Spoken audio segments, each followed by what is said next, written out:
Bismillahirrahmanirrahim. Assalamualaikum warahmatullahi wabarakatuh.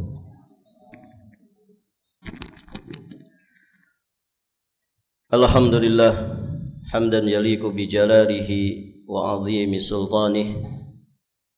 Asyhadu an la ilaha illallah wahdahu rabbi la syarikalah wa asyhadu anna Muhammadan abduhu wa rasuluh. قال الله تعالى في كتابه الكريم يا أيها الذين آمنوا اتقوا الله حق تقاته ولا تموتن إلا وأنتم مسلمون أما بعد اللهم إنا نسألك علما نافعا ونعوذ بك من علم لا ينفع يا حي يا قيوم برحمتك نستغيث أصلح لنا شأننا كله wala takilna ila anfusina tarfata ain. Para hadirin, ikhwati fid din wa akhwat fillah, rahimani wa rahimakumullahu jami'an. Alhamdulillah wa syukrulillah, kita bersyukur kepada Allah Subhanahu wa taala pada kesempatan yang berbahagia ini. Kita sudah berada di tanggal 23 dari bulan Dzulhijjah 1446 Hijriah. Kita bersyukur kepada Allah Subhanahu wa taala yang telah memudahkan kita semua untuk kembali melanjutkan pelajaran kita masih di pembahasan Kitabut Tauhid alladzi huwa haqqullah 'alal 'abid, karya Syekhul Islam Al-Imam Al-Mujaddid Muhammad At-Tamimi An-Najdi Al-Hambali alaihi rahmatullah. Baik para jamaah, setelah kita sampaikan muqaddimah dari pembahasan bab sekitar 4 pertemuan, berikutnya kita akan lanjut membahas bab firman Allah Subhanahu wa taala, yakni surat An-Nahl ayat 83. Ya'rifuna ni'matallahi thumma yunkirunaha wa aktsaruhumul kafirun. Mereka mengetahui nikmat Allah, kemudian mereka mengingkarinya, dan kebanyakan mereka adalah orang-orang kafir. Bab ini kalau kita mau kasih judul, ya bisa judulnya mengingkari nikmat Allah Subhanahu wa taala. Di dalam bab ini beliau mengingatkan kita semua terkait dengan orang-orang yang mengingkari nikmat Allah Subhanahu wa taala, bahwa ingkarun ni'mah, mengingkari kenikmatan itu termasuk mufsidut tauhid, perusak tauhid. Maka seorang muwahhid dia tidak akan mengingkari nikmat Allah Subhanahu wa taala. Kenapa mengingkari nikmat Allah itu merupakan perusak tauhid? Hal ini ditinjau dari dua sisi kata para ulama. Yang pertama, orang yang mengingkari nikmat Allah dengan dia menisbatkan nikmat itu kepada selain Allah, maka sejatinya dia telah menjadikan selain Allah itu sebagai sekutu dalam kehususan rububiyahnya. Karena memberi nikmat, memberikan rezeki, itu merupakan kehususan Allah dalam rububiyahnya.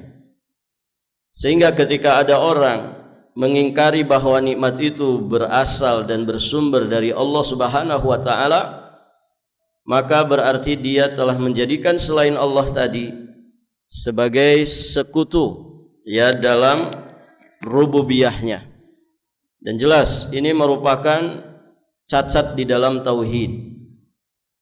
Karena seorang muwahhid dia meyakini rububiyah Allah Subhanahu wa taala, yang diantara cakupan maknanya la raziqa illallah, tidak ada yang memberi rezeki, memberi nikmat kecuali hanyalah Allah Subhanahu wa taala. Kita sering mendengar firman Allah, "Wa ma min dabbatin fil ardi illa 'ala Allahi rizquha." Tidak ada satu binatang melata pun di bumi ini melainkan Allah Subhanahu wa taala yang memberi rezeki kepadanya. Kemudian hadirin jamaah yang dirahmati Allah, sisi yang kedua, kenapa mengingkari nikmat Allah, yakni dengan menisbatkannya kepada selain Allah, itu merupakan perusak tauhid. Karena menisbatkan, nisbat itu menyandarkan nikmat kepada selain Allah, berarti tidak bersyukur kepada Allah Subhanahu wa taala. Sedangkan syukur itu adalah ibadah. Syukur itu adalah perintah dari Allah Subhanahu wa taala. Allah berfirman di surat Al-Baqarah ayat 152, "Fadhkuruni adzkurkum washkuruli wala takfurun." Oleh karena itu berzikirlah kalian kepadaku, ingatlah kalian kepadaku, niscaya aku ingat pula kepada kalian. Washkuruli, dan bersyukurlah kalian kepadaku, wala takfurun, dan janganlah kalian mengingkari nikmatku. Baik, hadirin jamaah yang dirahmati Allah, maka meninggalkan syukur atas nikmat Allah Subhanahu wa taala ini sejatinya bentuk penafian terhadap tauhidul uluhiyah atau tauhidul ibadah. Baik. Nah, dari dua sisi inilah orang yang mengingkari nikmat Allah Subhanahu wa taala dengan menisbatkannya kepada selain Allah dikatakan telah rusak tauhidnya. Mengingkari nikmat para jamaah berarti lawan atau kebalikan dari rukun-rukun syukur yang sudah kita bahas.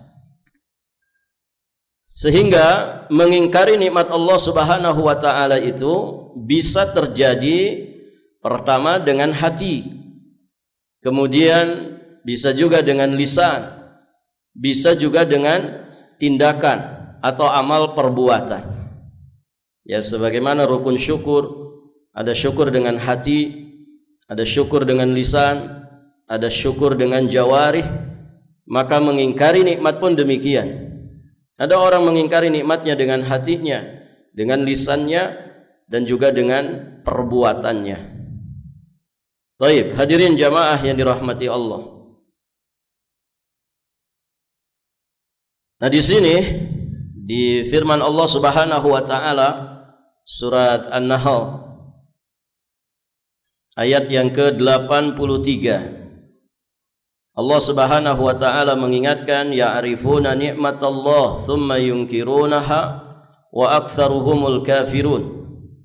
Di dalam ayat ini Allah Subhanahu wa taala menyanggah siapa saja yang mengakui dalam hati sanubarinya bahwa nikmat-nikmat itu berasal dari Allah Subhanahu wa taala, namun justru mengingkarinya dengan perbuatan dan perkataannya. Berarti dengan hatinya dia mengakui nikmat itu bersumber dari Allah, namun ternyata lisan dan perbuatannya yang menunjukkan bahwa dia mengingkari nikmat tersebut. Contohnya apa? Ya, ketika seseorang menisbatkan nikmat-nikmat itu kepada selain Allah. Dulu orang-orang musyrik mereka menyandarkan nikmat itu kepada berhala-berhala yang mereka sembah. Terkadang mereka menisbatkan atau menyandarkan nikmat itu kepada nenek-nenek moyang mereka. Maka yang seperti ini Allah Subhanahu wa taala tegaskan merupakan bagian daripada kekufuran. Kenapa? Tadi ya, karena memberikan nikmat itu kekhususan Allah Subhanahu wa taala dalam rububiyahnya. Maka jelas ya, ayat ini kaitannya dengan pembahasan tauhid sangat jelas. Di penghujung ayat Allah Subhanahu wa taala menyatakan secara tegas kufurnya orang-orang yang menisbatkan nikmat itu kepada sesuatu selain Allah. Karena dengan itu berarti dia menjadikan sesuatu selain Allah sebagai tandingan bagi Allah dalam pemberian nikmat. Baik, hadirin jamaah yang dirahmati Allah. Pelajaran yang lain yang bisa kita ambil dari ayat yang mulia ini, dari ayat ini kita memahami bahwa orang-orang kafir mereka mengakui rububiyah Allah. Ya'rifun nikmatallah. Mereka makrifat. Mereka mengetahui nikmat Allah Subhanahu wa taala. Maksudnya secara hati sanubari mereka itu yakin, paham, mengerti bahwa nikmat itu bersumber dari Allah Subhanahu wa taala. Artinya berarti mereka mengakui tentang rububiyah Allah Subhanahu wa taala, bahwa yang memberi rezeki, mengatur alam semesta, membagi-bagi jatah rezeki itu hanyalah Allah Subhanahu wa taala. Namun hadirin jamaah yang dirahmati Allah, keyakinan kepada rububiyah Allah semata tentu tidak menjadikan mereka muslim, tidak menjadikan mereka muwahhid, orang yang bertauhid kepada Allah, kalau kemudian mereka tidak mengagungkan Allah Subhanahu wa taala dengan peribadatan hati, lisan dan juga anggota badannya. Dari sisi hati ya mereka mengakui nikmat Allah, namun lisan dan perbuatannya mendustakannya. Taib. Sedangkan rukun syukur itu harus dengan 3 rukun yang pernah kita bahas. Dengan lisan, dengan hati, juga dengan perbuatan. Kemudian hadirin jamaah yang dirahmati Allah, dari sini juga kita memahami bahwa syukur tidak akan sempurna kecuali diiringi dengan perkataan, perbuatan dan juga i'tiqad. Dan ini sudah berlalu pembahasannya, termasuk juga faedah berikutnya terkait dengan menggunakan nikmat-nikmat Allah untuk perbuatan maksiat. Ini juga bagian dari kufur nikmat. Jadi kalau sehat kita dipakai maksiat, harta yang Allah mudahkan ya kita gunakan untuk maksiat, kemudian nikmat aman kita gunakan untuk nyaman dalam bermaksiat, maka hadirin jamaah yang dirahmati Allah, berarti kita telah kufur kepada nikmat Allah Subhanahu wa taala. Baik, berikutnya beliau di sini menukilkan beberapa tafsir yang disampaikan oleh para ulama. Beliau nukilkan tafsir dari Imam Mujahid berkaitan dengan ayat tadi, ya surat An-Nahl ayat yang ke-83. Imam Mujahid mengatakan bahwa ya'rifuna nikmatallah thumma yunkirunaha, yakni qaulur rajul hadza mali warastuhu an abai. Harta ini ku peroleh dari warisan bapak-bapakku. Baik, hadirin jamaah yang dirahmati Allah. Di dalam asar Imam Mujahid ini menerangkan kepada kita bahwa beliau memandang orang yang menisbatkan nikmat kepada selain Allah itu sebagai orang yang mengkufuri nikmat. Gitu ya. Jadi kalau kita punya harta warisan, sejatinya harta itu dari mana? Dari Allah Azza wa Jalla. Melalui siapa? Melalui orang tua kita yang mungkin kaya raya, sehingga ketika dia mati dia mendapatkan warisan itu. Maka sekedar menyampaikan berita tanpa kemudian dia lalai bahwa pemberi rezeki termasuk di dalamnya adalah harta itu hanyalah Allah Subhanahu wa taala, yang seperti ini tidak masalah. Tapi kalau dia kemudian menyandarkannya kepada nenek moyangnya, kepada orang tuanya yang menjadi wasilah dia mendapatkan warisan, ya dalam keadaan hatinya lalai, dari pemberi rezeki secara mutlak, yakni Allah Subhanahu wa taala. Nah, ini yang kemudian disampaikan oleh para ulama, ini termasuk menisbatkan nikmat kepada selain Allah. Baik, hadirin jamaah yang dirahmati Allah. Dan itu nanti hukumnya ya minim-minimnya bisa syirik kecil. Ya. Bisa juga syirik besar. Ya, ketika misalkan ada seseorang yang menyandarkan nikmat, dia sandarkan nikmat itu kepada sebab yang benar, ya, termasuk orang yang dapat warisan tadi. Namun dia meyakini bahwa nikmat tersebut datang tanpa takdir Allah. Tanpa takdir Allah. Jadi murni karena kemampuan manusia. Ya, orang tua saya orang hebat. Dia ahli bisnis, dia ahli usaha. Begitu kan? Dia tidak meyakini bahwa datangnya harta itu dengan wasilah warisan itu adalah sejatinya dengan takdir Allah Subhanahu wa taala. Maka dalam keadaan seperti ini para ulama menegaskan ini bisa kufur akbar. Hadirin jamaah yang dirahmati Allah.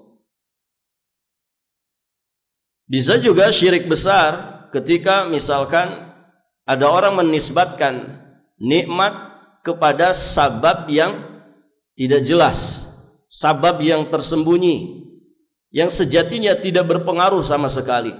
Contoh, ada orang menisbatkan kenikmatan kepada wali fulan yang sudah mati. Ya, saya sukses seperti ini karena sudah sowan ke Mbah Guru fulan, ya, di acara haulnya, di acara barakallahu fikum, peringatan kematiannya. Dulu saya enggak punya apa-apa.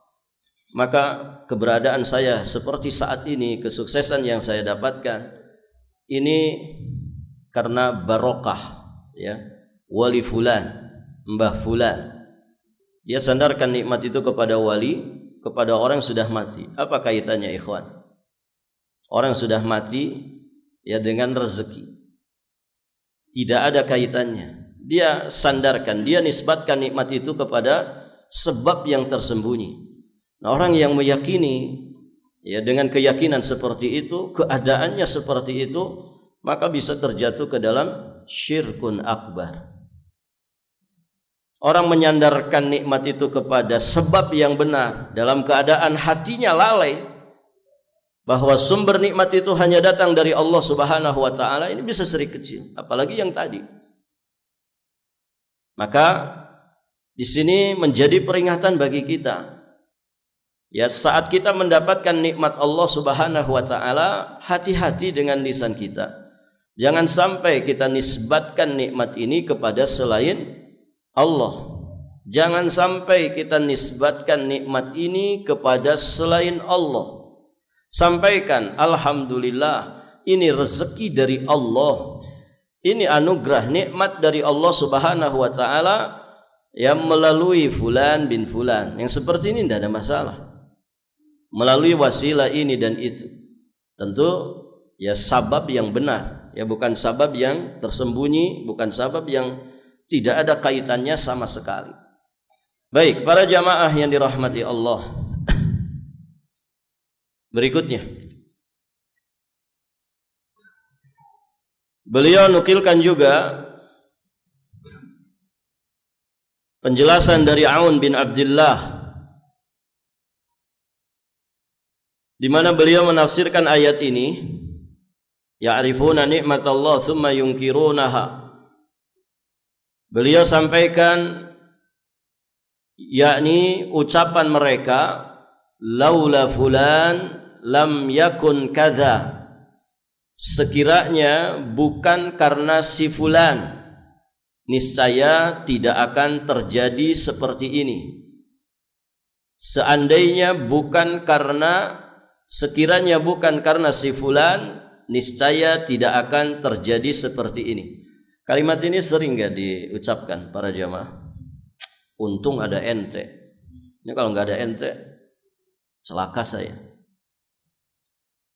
Ini ringan sekali kalimat ini, dan mungkin bisa jadi kalimat-kalimat yang hari-hari diucapkan manusia. Taib, hadirin jamaah yang dirahmati Allah. Maka ini penting diperhatikan. Ya. Penting diperhatikan para jamaah. Ini yang dinyatakan oleh Aun bin Abdullah. Atau orang misalkan punya penjaga di rumahnya, punya security. Kalau bukan karena security, rumah saya kemalingan. Kalau bukan karena angsa, rumah saya sudah kebobolan.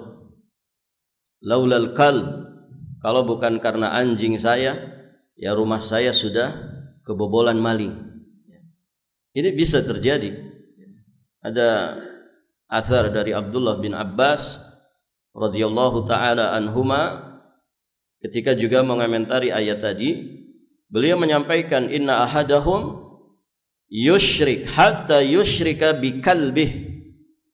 Ya, sesungguhnya kata beliau ada di antara mereka yang berbuat syirik sampai mempersekutukan Allah Subhanahu wa taala dengan anjingnya. Dia berbuat syirik, hadirin jamaah yang dirahmati Allah, terkait dengan anjingnya. Bagaimana?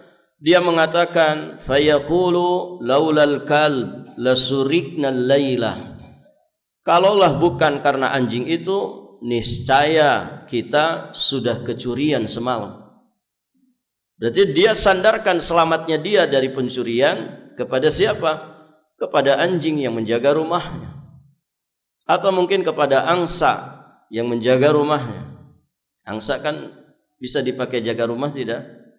Bisa, karena dia kalau ada orang tidak dikenal bisa bunyi kan, bahkan bisa ngejar. Ada yang pernah dikejar angsa? Ngeri itu ya. Kalau kita waktu kecil dikejar angsa itu ngeri banget. Dia kenceng larinya dan bunyinya itu bisa kemana-mana. Nah, dia nisbatkan ke angsanya, ke anjingnya. Atau kalau misalkan dia punya security, ya, punya satpam, dia sandarkan kepada satpamnya. Baik, hadirin jamaah yang dirahmati Allah, berhati-hati. Ya, berhati-hati dengan kalimat seperti itu dalam keadaan hati kita lalai bahwa sejatinya selamatnya kita dari musibah, dari pencurian, atau dari apapun kita mendapatkan manfaat atau tertolak bala dari kita. Jangan sampai kita lalai dalam masalah ini. Hati kita lalai bahwa yang kuasa untuk itu hanyalah Allah Subhanahu wa ta'ala. Baik, hadirin jamaah yang dirahmati Allah. Dalam asar dari Abdullah Aun bin Abdullah ini, di sini beliau berpendapat bahwa mengaitkan keberadaan nikmat kepada kekuasaan makhluk itu bagian daripada kekufuran. Wa aktsaruhumul kafirun. Tentu tadi ya, dalam keadaan hati seseorang itu lalai terhadap Allah Subhanahu wa taala yang memberikan nikmat tersebut. Kenapa demikian? Karena hal itu termasuk penyandaran nikmat kepada sesuatu yang tidak mampu mendatangkan manfaat dan menolak madarat atas dirinya sendiri, apalagi untuk orang lain. Dan itu termasuk mengkufuri karunia pemberi nikmat yang hakiki, yakni Allah Azza wa Jalla. Baik. Asar yang ketiga yang dinukilkan oleh penulis di sini, yakni dari Ibnu Qutaibah rahimahullahu taala, beliau mengatakan tentang ayat ini, yaqulun hadza bi syafaati alihatina. Karunia ini kami dapatkan, kami peroleh melalui perantaraan sesembahan-sesembahan kami. Nah, ini apa yang dilakukan oleh orang-orang musyrik. Hadirin jamaah yang dirahmati Allah, mereka menisbatkan nikmat kepada sesembahan-sesembahan mereka. Dan ini banyak di masyarakat kita ya. Ada kadang kita dengar ucapan sebagian orang, kurang banyak sesajinya. Pernah dengar Pak? Kita apes kayak gini, musibah terus kayak gini karena kurang banyak sesajinya. Artinya apa di situ? Dia nisbatkan keselamatan kampungnya. Ya, ada istilah selamatan kampung. para jamaah, ada sebagian pernah cerita ke saya di satu kampung. Di kampung itu sedang apa istilahnya? Ruwatan. Pernah dengar istilah ruwatan? Ngeruat kampung. Jadi sedang selamatan kampung. Mereka ngadain ritual, ya, semacam ritual. Ada panggung kecil, kemudian di situ digantung-gantung hasil bumi mereka. Kadang padi digantung, pisang digantung. Pokoknya hasil bumi mereka digantung-gantung di situ. Nah, ada seseorang masuk kampung itu, begitu ya. Masuk kampung itu para jamaah. Dia ya niatnya mau cari sesuatu di sawah. Mancing belut. Thayyib. Orang kampung kemudian mengingatkan, "Pak, ini kampung sedang diruat. Gak ada orang berani keluar dari rumah, apalagi masuk ke pesawahan, perkebunan. Kenapa? Ini sedang ritual ruat. Entah berapa lama begitu ya. Yang jelas itu sedang pas hari hak ruatan." Thayyib, para jamaah yang dirahmati Allah, karena fulan ini dia niatnya hanya ya saya kan cuman nyari belut di sawah, tidak ada niat apa-apa, nggak ganggu orang juga nggak ganggu apa-apa. Baik, hadirin jamaah yang dirahmati Allah, singkat cerita dia tetap nyari belut. Barakallahu fikum. Ternyata sepulang dari itu diganggu oleh jin, ya, diganggu oleh jin dan kemasukan jin. Ternyata jin yang masuk itu ya berarti setan kan dari bangsa jin. Ternyata di situ kumpul semua jin. Jadi ketika acara ruatan itu para jamaah, mereka kan ada sesaji. Nah, sesaji itu disenangi siapa itu? Disenangi setan dari bangsa jin, ya. Dan para jamaah yang dirahmati Allah, ada pengalaman yang dirasakan oleh si fulan ini, bahwa ketika dia asik mancing belut itu ada di satu gubuk di tengah sawah. Seperti ada orang rame kumpul ngobrol. Ya. Kemudian penasaran, katanya nggak ada orang di sawah gitu ya. Tapi kok banyak orang. Penasaran ini, kemudian dilihat gubuk itu. Ternyata nggak ada orang, Pak. Dan hawar-hawar yang kedengar sama fulan ini, itu mereka ini seperti sedang membicarakan dirinya. Ini orang nggak takut-takutnya begitu, mungkin bahasanya begitu. Hawar-hawar yang kedengar tuh begitu. Ini orang nggak takut kualat, nggak takut, ya. Pokoknya dia seolah-olah sedang dibicarakan begitu. Tapi pas masuk ke situ tidak ada siapa-siapa. Baik, hadirin jamaah yang dirahmati Allah, sampai ya tadi ketika pulang akhirnya dia diganggu, bahkan dimasuki oleh jin.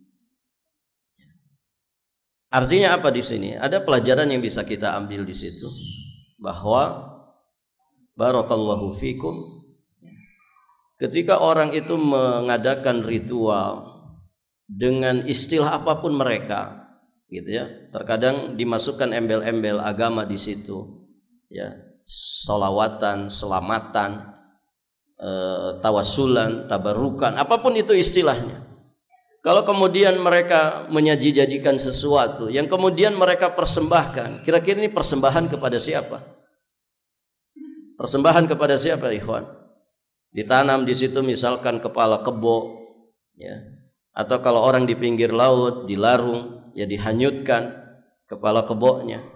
Di situ disajikan sesaji-sesaji hasil-hasil buminya. Bahasanya apa coba kalau orang-orang melakukan ritual begitu? Tasyakuran, selamatan. Kalau mereka mungkin agamanya di luar Islam, ya namanya juga bukan muslim. Tapi yang jadi masalah terkadang orang yang melakukan perbuatan seperti ini orang-orang yang KTP-nya Islam. Dan hadirin jamaah yang dirahmati Allah, yang dipersembahkan kepada siapa mereka mempersembahkan itu? Kepada selain Allah. penunggu penguasa kawasan kami, penunggu leluhur ya kampung kami ini. Bukan kepada Allah Azza wa Jalla, bukan kepada Allah.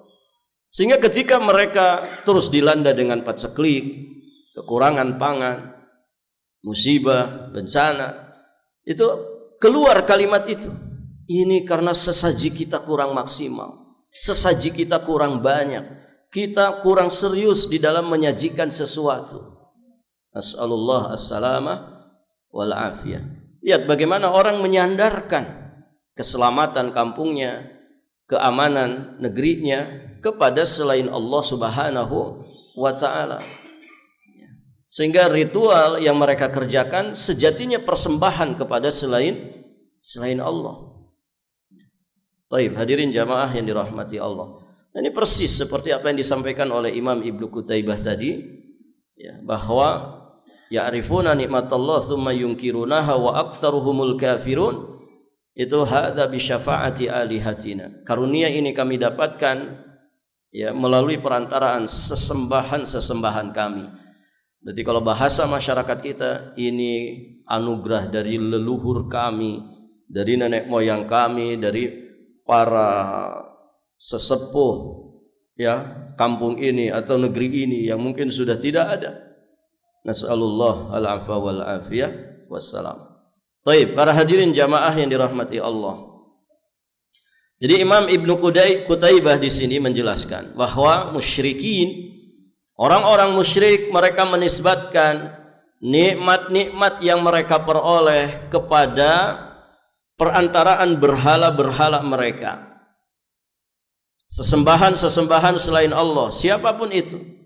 Ya, arwah nenek moyangkah, kuburankah, batu, pohon, apapun itu. Baik, hadirin jamaah yang dirahmati Allah. Nah, mereka menisbatkan nikmat itu kepada berhala-berhala mereka. Mereka menggabungkan di sini antara berbuat syirik kepada Allah, yang mana mereka menyembah berhala-berhala itu, dengan mengkufuri nikmat, yang mana mereka menisbatkan nikmat tersebut kepada selain Allah, pemberi nikmat yang hakiki. Jadi di situ bergabung berbagai macam penyimpangan.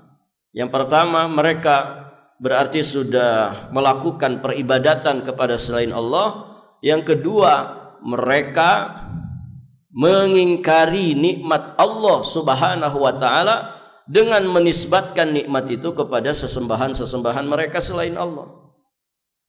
Begitu para jamaah.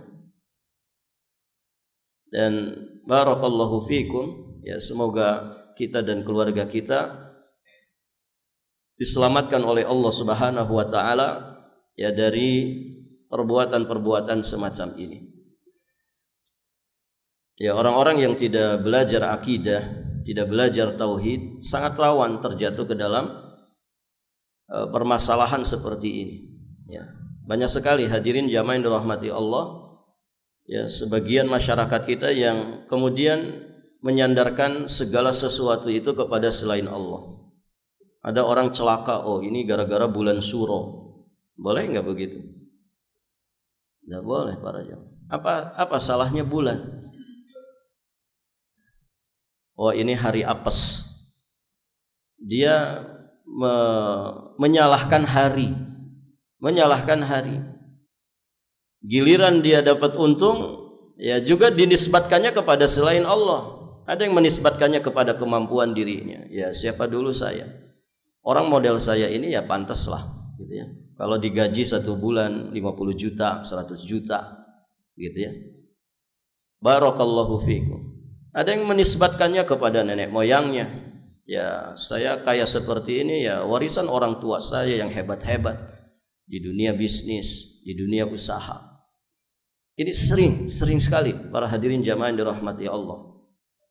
Ya, menyandarkan segala sesuatu kepada selain Allah Subhanahu wa taala. Tadi ada yang menyalah-nyalahkan bulan, menyalahkan tahun, menyalahkan hari, bahkan juga ada yang suka menyalahkan tempat. Ya, padahal itu semua kan makhluk Allah. Apa salahnya bulan Suro apa para jamaah? Sehingga kemudian manusia tega mengatakan bulan suro, bulan sia. Musibah ini, bencana ini karena bulan suro. Apa salahnya bulan suro? Yang salah itu kan tingkah laku manusia. Kenapa alam dirusak? Kenapa kawasan yang harusnya hutan kemudian dibabat jadi tambang? Ya pantas kalau kemudian mendatangkan bencana. Loh, kenapa yang disalahkan itu bulannya? Kenapa yang disalahkan itu tempatnya? Ya. Padahal kan itu tingkah laku manusia. Tingkah laku manusia. Baik, hadirin jamaah yang dirahmati Allah. Wa syarru laisa ilaik. Keburukan itu tidak disandarkan kepada Allah. Ya. Keburukan disandarkan kepada kita manusia. Karena Allah sudah memberikan pilihan. Yang halal jelas, yang haram jelas. Innal halala bayyin wa innal harama bayyin. Baik, hadirin jamaah yang dirahmati Allah Subhanahu wa taala. Berikutnya, berapa menit lagi ini?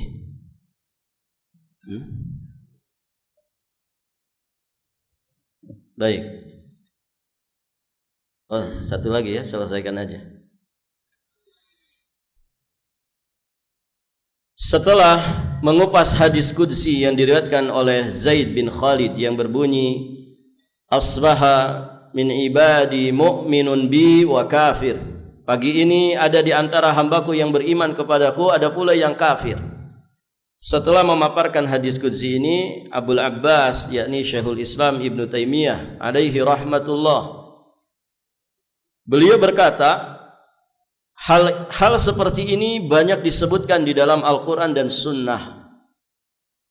Yakni Allah Subhanahu wa ta'ala mencela orang-orang yang menisbatkan nikmat kepada selainnya dan berbuat syirik kepadanya. Maka sebagian salaf berkata, yaitu seperti perkataan mereka, kanatir rih thayyibah, ini anginnya enak, wal mallah hadhiqan, nakhodanya tangkas, dan kalimat-kalimat sejenisnya yang sering diucapkan orang banyak. Baik, para jamaah yang dirahmati Allah, ini penjelasan Syekhul Islam Ibnu Taimiyah alaihi rahmatullah terkait hadis qudsi, asbaha min ibadi mu'minun bi wa kafir. Di pagi hari ada di antara hamba Allah yang mukmin, ada juga di antara hamba Allah yang kafir. Baik, para jamaah, asar dari penjelasan dari Ibnu Taimiyah alaihi rahmatullah ini menjelaskan, para hadirin jamaah yang dirahmati Allah, bahwa apabila perahu berlayar dengan hembusan angin yang enak sehingga berlayar dengan baik, mereka lantas menisbatkannya kepada angin yang enak, juga kepada ketangkasan, kepiawaian, nakhodanya dalam menjalankan perahu, dalam keadaan mereka lupa kepada Allah yang telah menjadikan perahu itu berlayar di lautan dengan rahmat Allah. Baik, para jamaah, perahu berlayar di lautan, siapa yang menjadikan itu mudah bagi manusia? Allah Azza wa Jalla. Banyak ayat menjelaskan tentang itu. Ya. Baik, hadirin, bukan karena nakhodanya yang pandai, sudah sekian ribu jam dia melaut misalkan. Barakallahu fiikum. Ini karena cuacanya bagus, cuacanya enak, anginnya bersahabat. Dia sandarkan nikmat keselamatan itu kepada hal-hal tadi. Ar-rih thayyibah, mallah hadhiqan. Atau kalau naik pesawat juga demikian. Oh, ini pilot senior. Ikhwan, yang celaka kemarin itu pilot junior atau senior? Yang baru terbang kemudian jatuh lagi itu. Sekian ratus nyawa hilang. Itu kalau penerbangan internasional tidak mungkin kan pilot junior. Tidak mungkin orang baru lulus begitu ya. Lulus dari sekolah perpilotan tiba-tiba langsung bawa pesawat besar internasional. Kan mesti ada jam terbang dulu. Kan begitu ya. Baik, para jamaah, Kalau kemudian nikmat keselamatan disandarkan kepada mereka, lihat kenyataan yang ada. Yang celaka-celaka ternyata pilotnya senior, nakhoda yang sudah ribuan jam dia punya pengalaman. Baik, hadirin jamaah yang dirahmati Allah. Mereka lupa kepada Allah yang telah menjadikan perahu mereka itu berlayar di lautan dengan rahmat Allah. Nah, penisbatan nikmat tersebut kepada angin yang enak, mahirnya nakhoda, itu sama dengan penisbatan turunnya hujan kepada bintang-bintang. Karena hadis qudsi tadi itu diucapkan oleh Nabi di pagi hari selesai sholat subuh, di mana Nabi SAW sholat dalam keadaan pasir itu masih bercampur dengan air karena bekas hujan di malam hari. Maka Nabi kemudian bersabda, asbaha min ibadi mu'minun bi wa kafir. Di pagi hari ini ada di antara hambaku yang beriman kepadaku, yakni kepada Allah. Ada yang juga kafir. Yang beriman siapa? Mutirna bifadlillahi. Kami mendapatkan air hujan ini karena karunia dari Allah. Itu orang yang beriman kepada Allah. Itulah muwahhid, menisbatkan nikmat turunnya hujan kepada siapa? Kepada Allah Azza wa Jalla. Sedangkan yang mengatakan mutirna binau'i kadza wa kadza, kami mendapatkan hujan ini karena bintang ini, bintang itu, itulah dia yang kufur kepada Allah Subhanahu wa ta'ala. Gara-gara dia menisbatkan turunnya hujan itu kepada bintang. Nah, itu hadirin jamaah yang dirahmati Allah. Maka Syekhul Islam Ibnu Taimiyah menyatakan di sini, ini sama seperti orang yang menisbatkan keselamatan ketika dia berlayar ya kepada rih thayyibah, kepada angin yang bersahabat. Kemudian juga nakhoda yang senior, nakhoda yang tangkas, dan yang semisal dengan itu ya. Ada supir itu kalau jam nyupirnya, barakallahu fikum, pengalamannya panjang, disebut supir apa? Kan ada istilah itu ya. Ada supir senior, mungkin ada supir junior gitu. Baik para jamaah, pilot juga mungkin demikian, nakhoda juga demikian. Kalau ojek semua bisa gitu. Baik para jamaah, anak kecil saja bisa kalau naik motor. Baik. Kemudian di sini disampaikan bahwa jika orang yang mengatakannya tidak bermaksud bahwa anginlah yang menjadikan semua itu tanpa penciptaan dan perintah Allah, namun bermaksud bahwa angin hanyalah penyebab semata, maka selayaknya dia menisbatkan hal itu hanya kepada Allah semata. Sebab dalam hal angin ini dan juga nakhoda itu hanyalah penyebab atau salah satu di antara penyebab. Sekiranya Allah berkehendak, niscaya Allah akan menghilangkan keduanya sebagai penyebab. Tadi buktinya ya, ada cuaca itu baik-baik saja, tapi ternyata orang bisa celaka dari pesawatnya. Ada kadang Masya Allah orang sudah ikhtiar, ini pakai pilot yang jam terbangnya sudah luar biasa, sudah senior, tapi ternyata juga celaka.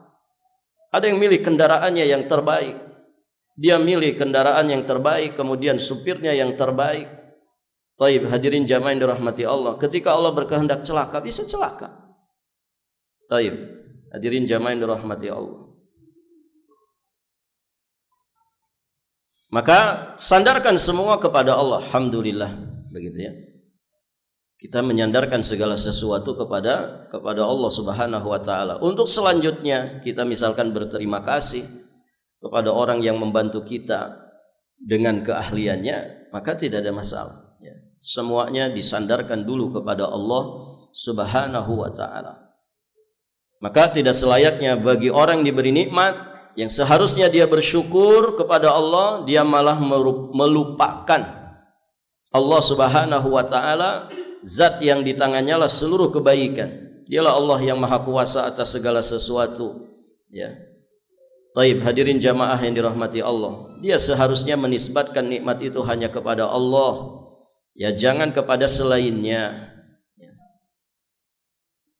Taib. Dari asar ini ya jelas kaitannya dengan pembahasan kita bahwa siapa yang menyandarkan menisbatkan nikmat kepada selain Allah maka dia telah mengkufurinya dan dengan itu dia telah berbuat syirik kepada Allah Subhanahu wa taala. Sisa berapa menit? 3 menit. Alhamdulillah para jamaah, bab ini kita anggap sudah selesai. Nanti kita lanjut di bab berikutnya, bab tentang firman Allah di surat Al-Baqarah ayat 22, "Fala taj'alu lillahi andada wa antum ta'lamun." Janganlah kamu mengadakan sekutu-sekutu bagi Allah padahal kamu mengetahuinya. Baik, sudah masuk, kita akhiri dan kita tutup. Subhanakallahumma bihamdik, asyhadu an la ilaha illa anta astaghfiruka wa atubu ilaik. Assalamualaikum warahmatullahi wabarakatuh.